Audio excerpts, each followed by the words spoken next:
Hi guys, welcome back to my YouTube channel. In this video, we are going to discuss your syllabus. कौन सा syllabus हम discuss करने वाले हैं? आपकी मेजर 2 का जो सिलेबस है, मेजर 1 भी हम साथ साथ में कवर करते जा रहे हैं, तो मैंने सोचा कि मैं साथ साथ में मेजर 2 का भी स्टार्ट कर देती हूँ, बिकॉज़ दोनों एक साथ पढ़ते रहोगे तो ज़्यादा इजी रहेगा सबके लिए। तो यहाँ पर हम मेजर 2 का सिलेबस डिस्कस करने वाले हैं। तो यहाँ पे आप देखो, इन माइनर के जो स्टूडेंट्स हैं वो भी इन वीडियोस को फॉलो कर सकते हैं। They can also watch these videos, क्योंकि मेजर और मेजर 2 एंड माइनर का syllabus they are same, both the syllabus are same. तो आप उन सेम वीडियो को फॉलो करो, सेम सिलेबस को फॉलो करो। जस्ट नाम में थोड़ा सा डिफरेंस कर दिया उन्होंने। जो मेजर का सब्जेक्ट है उसका नाम उन्होंने रख दिया है functioning of Indian democracy, and जो माइनर का है उसका नाम रख दिया understanding Indian democracy. Okay, so there is no difference in the syllabus, only names are diversing here. So you can follow my videos, you can go through the same lectures which I am making for major 2 students. Okay, so let's now move on to your syllabus. हम थोड़ा सा syllabus discuss कर लेते हैं कि क्या है, और साथ में मैं आपको एक और चीज़ यहाँ पे बताऊँगी कि कौन कौन सी बुक्स आपको रेफ़र करनी चाहिए। क्योंकि जब मैं थी अपने सेमेस्टर में, तो मुझे थोड़ी सी डिफ़िकल्टी आई थी बुक्स ढूंढने में, कौन सी अच्छी है कौन सी नहीं, थोड़ा टाइम लग गया था। तो अगर मैं आपको पहले ये चीज़ क्लियर कर दूँगी कौन सी चीज़ आपको कहाँ से पढ़नी चाहिए, तो आपके लिए ज़्यादा ईजी रहेगा। One thing I want to tell you guys कि मैं जो भी ये वीडियोज़ बना रही हूँ, दे जस्ट इसलिए हैं कि आपको थोड़ा सा ओवरव्यू हो जाए, आप चीज़ पढ़ने से पहले थोड़ा सा जान लो कि अच्छा ये है इसमें, ठीक है, आपको थोड़ी सी अंडरस्टैंडिंग हो जाए उस टॉपिक के बारे में।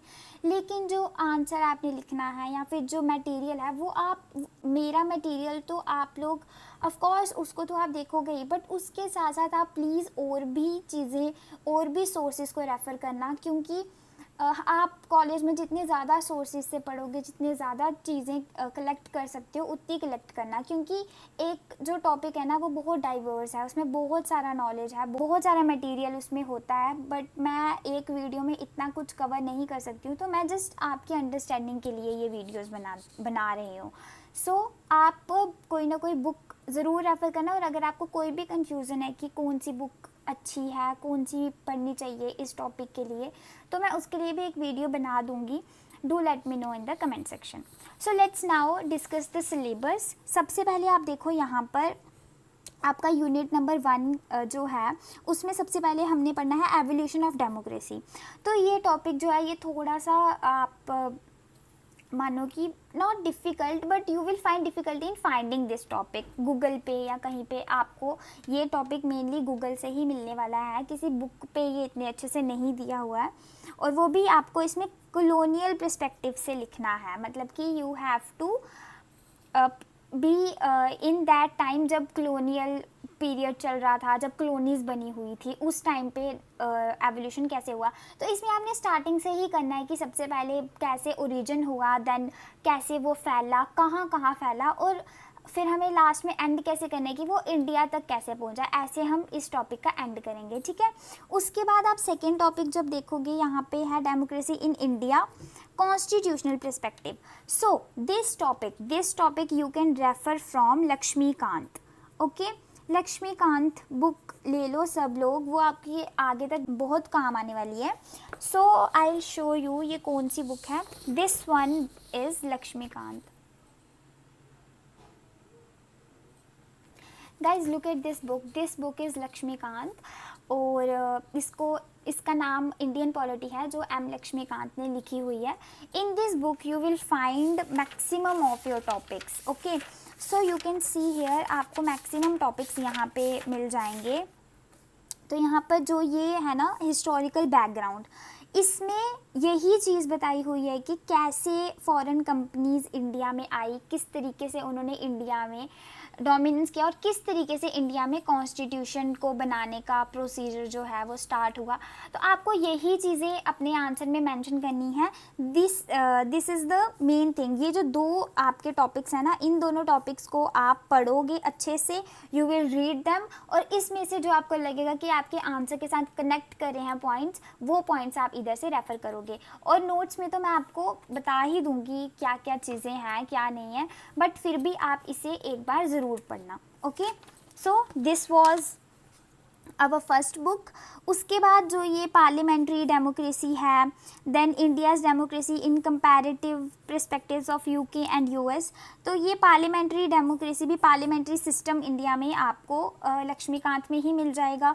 देन वेस्टमिनिस्टर मॉडल जो है ये भी पार्लियामेंट्री मॉडल ही है, बट यह है कि ये इंडिया का नहीं है।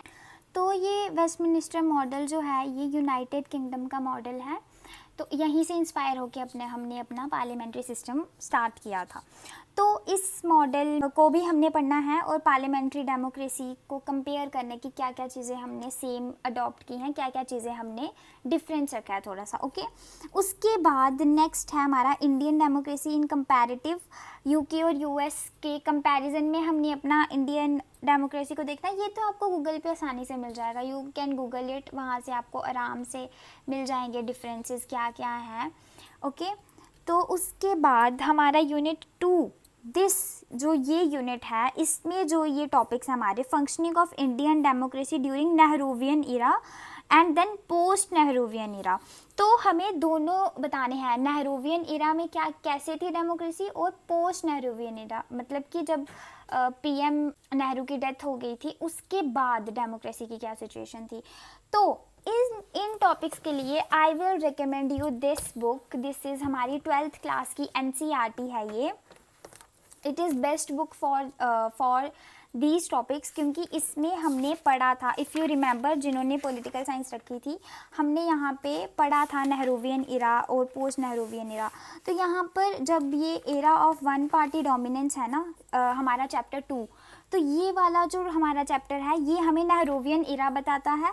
देन उसके बाद जब आप आगे पढ़ोगे, आगे जब आप ये क्राइसिस ऑफ डेमोक्रेटिक ऑर्डर पढ़ोगे, then if you will study this challenges to restoration of Congress system. Okay, तो ये वाले जो हमारे टॉपिक्स हैं, these 2 chapters they deal with post Nehruvian era. जब इंदिरा गांधी का टाइम था, डू यू रिमेंबर, एमरजेंसी लग गई थी, then all of that situations जो हुई थी, तो वो सब जो सिचुएशंस थी ना वो पोस्ट नेहरूवियन इरा में आ जाती हैं। तो आप इस बुक से, from this book, it is politics in India since independence. Okay, तो इस बुक से आप ये टॉपिक्स रेफ़र कर सकते हो, आप यहाँ से ये टॉपिक्स कवर कर सकते हो। Okay, then next topic is हमारी डेमोक्रेसी जो ग्रास रूट लेवल पर है। For this you also you can refer to Laxmikanth. आप लक्ष्मीकांत से इसको पढ़ना, उसमें बहुत अच्छे से डिटेल में हर चीज़ दी हुई है। तो आप वहाँ पे जाके जब पंचायत राज और म्यूनसिपैलिटी वाले जो टॉपिक्स हैं वो कवर कर लेना। ओके, उसके बाद ये political elite and Indian democracy, this is something for which you have to google. आपको इसके लिए गूगल की हेल्प लेनी पड़ेगी, क्योंकि ये जो टॉपिक्स हैं ये आपको नहीं मिलने वाले हैं किसी बुक में इतनी आसानी से। और इसके आगे वाले भी जो इंडियन डेमोक्रेसी के साथ आपने जो चीज़ें पढ़नी हैं, मैं अपने रेफरेंस से बता रही हूँ कि मैंने कहाँ से किया था।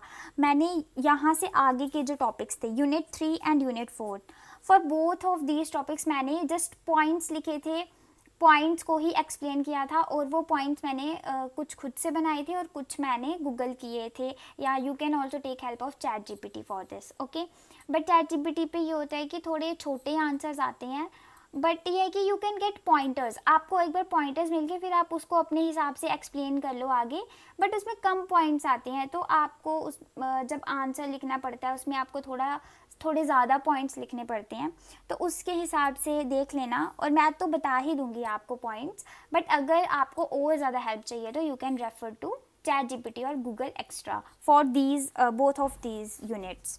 ये दोनों आपको किसी बुक में नहीं मिलेंगे। So guys, this was your overview for major 2 and minor books.